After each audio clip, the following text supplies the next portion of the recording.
हवस ही नहीं शांत होती दूध पीने की। क्या करोगे दूध पी पी के? कौन सी सेहत चमका ली है? हाँ, 100 तरीके के रोग और पैदा कर लिए हैं उससे। लेकिन एक पूरी इंडस्ट्री खड़ी हो गई है जिसके मुनाफे दूध पर आश्रित हैं। तो दूध को बाजार में पुश किया जा रहा है, पियो पियो पियो, हर चीज में दूध डाल दिया गया है।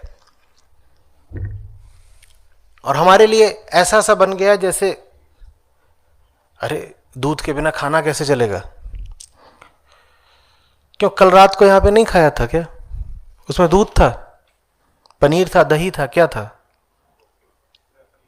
तो क्या हुआ था? अपच हो गया, हैजा हो गया,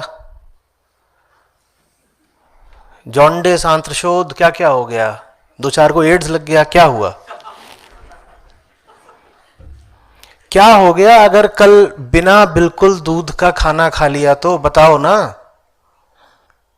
आपके सवाल में एक बड़ा ठोस अजम्पशन है कि इस इंडस्ट्री को तो चलना ही चलना चाहिए। आप कह रहे हैं इसको तो चलना ही चलना चाहिए। अब इसके बाद बताइए बछड़े को कैसे ना मारें? क्यों चलना चाहिए? क्यों चलना चाहिए बताइए ना। नहीं, क्योंकि बात आपकी नहीं है ये मीनवाइल क्यों? आज ही क्यों नहीं? मीनवाइल की क्या बात? मैंने जब छोड़ा था, एक क्षण में छोड़ा था।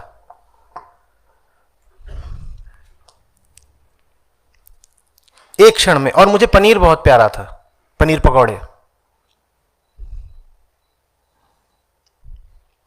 बचपन से भी साथ जाते थे, कहीं छोटा था जाता था मटर पनीर। वो दिन है, आज का दिन है, पनीर की कोई तलब उठी ही नहीं। कितने साल हो गए अब। मीनवाइल की क्या बात है? मीनवाइल कोई कोई हवा है, पानी है जिसके बिना जी नहीं सकते। एक चुनाव की बात है, अभी चुनाव कर लो, जैसे कल रात को चुनाव किया था। खैर वो चुनाव नहीं था, वो जबरदस्ती थी।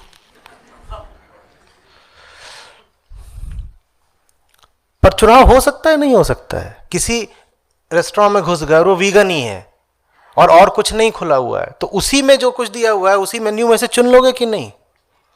और ये भी हो सकता है कि कोई बताए ना कि वीगन है। वैसे एक बात बताऊं आपको, बहुत सारी चीजें जो आप सोच के खा रहे हैं कि वो दूध की हैं, वो दूध की होती नहीं है। क्योंकि टोफू पनीर से बहुत सस्ता पड़ता है।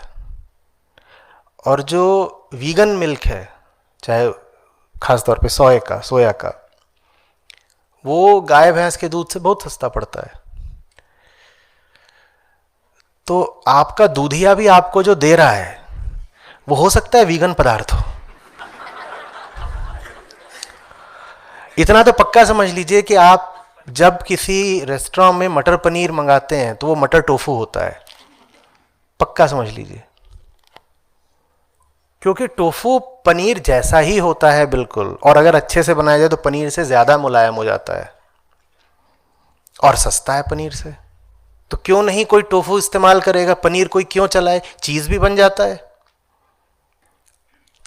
आलमंड मिल्क, कोकोनट मिल्क, ये कहीं ज्यादा सेहतमंद होते हैं गाय भैंस के दूध से। तो लोग मिल्क का तो कंजम्पशन करेंगे ही ना। आप सीधे सीधे एनिमल मिल्क की जगह कोकोनट मिल्क पर क्यों नहीं आ जाते? मजेदार बात सुनिए। वो कह रहे हमारा भी पाप बचा, क्योंकि सोया मिल्क वास्तव में सस्ता है, पत्ती से बनता है ना, वो तो पत्ती है। तो कौन सी ऐसी मजबूरी है कि छोड़ नहीं सकते? नहीं समझ पा रहा हूं। मुझे तो, मैं बहुत 17-18 का था तभी मुझे ये स्पष्ट हो गया था कि भैंस का दूध तो वही सब पदार्थ लिए होगा जो आपको भैंसा बना देगा। नहीं, बाहर बोलेरो खड़ी हुई है हमारी संस्था की, न वो पेट्रोल से चल सकती है, पेट्रोल डीजल से महंगा होता है, न वो मिट्टी के तेल से चल सकती है जो सस्ता होता है। अरे जिसका जो कॉन्फ़िगरेशन है वो उसी चीज से चलेगा ना। आदमी को अपनी मां का दूध चाहिए, भैंस का थोड़ी चाहिए। अब भैंस के बच्चे को बकरी का दूध पिलाएं तो क्या होगा? आप ऊंट के बच्चे को शेरनी का दूध पिलाएं तो क्या होगा? कुछ क्या होगा बोलिए तो। सुनने में ही आप हंस रहे हैं कि ऐसे थोड़ी कर सकते हैं। तो अब आदमी के बच्चे को भैंस का दूध क्यों पिलाते हैं? ये बात एकदम जाहिर नहीं है, बस बात इतनी सी है कि आदत लग गई है। कभी ये सोचा ही नहीं कि यदि प्रकृति चाहती ही होती कि हम बहुत लंबे समय तक दूध का सेवन करें तो हमारी माताओं को उतने ही लंबे समय तक दूध आता। हम पैदा होते हैं, जितने समय तक हमें दूध की आवश्यकता है मां से मिल जाता है, उसके बाद आपको दूध चाहिए ही नहीं।